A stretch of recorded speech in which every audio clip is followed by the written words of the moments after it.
Vous savez qu'on fête le pardon actuellement aux États-Unis, Thanksgiving. Les Biarros ne veulent pas manger une dinde en famille, mais veulent continuer la réconciliation avec leur public. Ils rêvent d'une troisième victoire d'affilée, un deuxième succès à Aguilera. Un début de rencontre où les Biarros vont se faire bousculer sur cette mêlée. Le début de match est assez fermé. C'est Bordeaux qui va attaquer ce ballon. On est dans les premières minutes de la rencontre. Pierre Bernard qui tente de trouver un intervalle. Eni Adams qui essaye de mettre du rythme. Ça ne donnera rien. L'arbitre va revenir à la pénalité. La pénalité qui sera tentée et réussie par Pierre Bernard, l'ouvreur de Bordeaux. Et c'est donc Bordeaux qui mène 3-0 après 5 minutes. Sur cette touche, regardez bien la défense de Biarritz. La montée défensive agressive de Dimitriashvili qui va contrer le ballon de son vis-à-vis Pierre Bernard. Le rebond est favorable. Le premier essai de la rencontre, œuvre du roublard Dimitriashvili qui fait son retour au poste d'ouvreur aujourd'hui et qui permet à Biarritz de mener 7-3, une première période sans grand spectacle, mais c'est Biarritz qui mène sous le regard de son président, plutôt satisfait de ce premier acte. 7-3 pour Biarritz. Sur le renvoi, sur le coup d'envoi de la deuxième période, Biarritz va continuer. Une chandelle de Damien Traille, il va être à la réception pour récupérer ce ballon, un point de fixation. Biarritz qui va tenter d'attaquer, d'offrir un peu de rugby dans cette rencontre. Benoît Babi qui va décaler Ngogna qui lève la tête, qui voit qu'il peut y aller tout seul, qui va accélérer et qui va aller marquer tout seul son essai. L'ailier du Biarritz Olympique qui permet à Biarritz de mener 12-3. On peut apprécier toute la technique individuelle de Damien Traille. L'essai ne sera pas transformé, mais c'est Biarritz qui mène 12-3 et qui est à un essai d'un point de bonus offensif. On se met à rêver dans les travées d'Aguilera, Ngogna qui permet donc aux Biarros d'entrevoir pour le moment un succès. Mais Biarritz va baisser en intensité physique. Biarritz va faire des fautes, va réduire la voilure et sur cette touche, Imanol Arinordoki, le capitaine, va se mettre à la faute. C'est une succession de fautes dans les phases de conquête et dans les touches. L'arbitre avait prévenu les acteurs.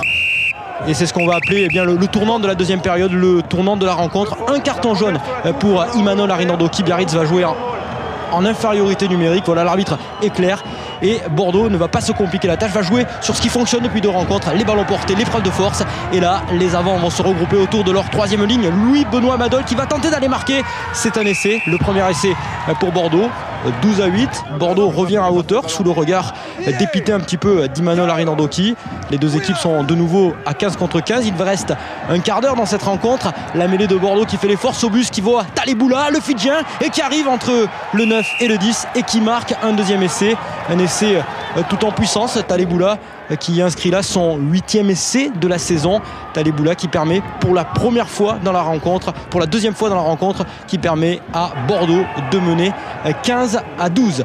Mais Biarritz s'accroche, Biarritz ne craque pas et espère revenir dans la rencontre. Ils vont défendre, Taleboula qui n'a pas le moindre centimètre. Ils vont obtenir une pénalité sur ce jeu au sol. Ils donnent tout ce qu'ils ont, les Biarros, et Dimitriashvili à l'occasion de mettre les deux équipes à égalité. Le ballon qui est bien tendu, le ballon qui passe entre les poteaux. Il reste 10 minutes, les deux équipes sont à égalité. Le stress, le suspense commence à arriver dans les rangs d'Aguilera. Vous l'avez vu, Serge Blanco regarde ce renvoi vite joué par Berconor qui trouve les jambes de Domvo, le jeune Domvo, 20 ans, qui slalom et qui va traverser pratiquement tout le terrain. Un peu de passivité dans la défense du Biarritz Olympique. Le jeu de Sobus, le demi-mêlée qui est rentré, qui voit qu'il y a des solutions sur l'extérieur. On remet intérieur pour la puissance de Fakaté. Fakaté qui fait un bon point de fixation. Et là, le 3/4 centre Juniare qui arrive, qui se met disponible, qui va aller marquer un troisième essai pour Bordeaux. 22-15 puisque grâce à cet essai, Bordeaux mène. L'essai de Juniare qui sera le dernier essai, l'essai de la victoire puisqu'il ne se passera rien dans les 5 dernières minutes. 22-15, score final, victoire de Bordeaux, la première victoire à l'extérieur. La joie, la satisfaction pour les Bordelais. Un peu d'oxygène dans la course au maintien pour le président Laurent Marty au micro de Christophe Midouget. On est capable de faire un match très sérieux à l'extérieur, mais c'est vrai surtout en deuxième mi-temps, parce que la première mi-temps elle est pas très bonne. Mais ce qui m'intéresse, c'est les ressources mentales, la confiance qu'ils sont en train de gagner. Ça faisait 3 ans qu'on attendait ça, être capable de gagner un match difficile comme ça à l'extérieur. Vous ne rentrez pas directement à Bordeaux, vous vous arrêtez dans le coin ce soir. Voilà, c'est la promesse que j'ai faite aux joueurs, et croyez-moi que je la fais pas souvent, donc quand on l'a fait, ça va, on va jusqu'au bout. Donc je crois que le bus va s'arrêter très vite dans la vie. C'est l'éternel recommencement. il y avait un certain nombre de points sur lesquels on voulait s'appuyer. Aujourd'hui, il va falloir retravailler, continuer en tout cas à travailler. Et puis après, tant que mathématiquement on peut y arriver, on ne lâchera rien. Je peux vous promettre qu'on ne lâchera rien. On s'accrochera, on ira partout pour gagner. Puis on essaiera de défendre ici notre précaré.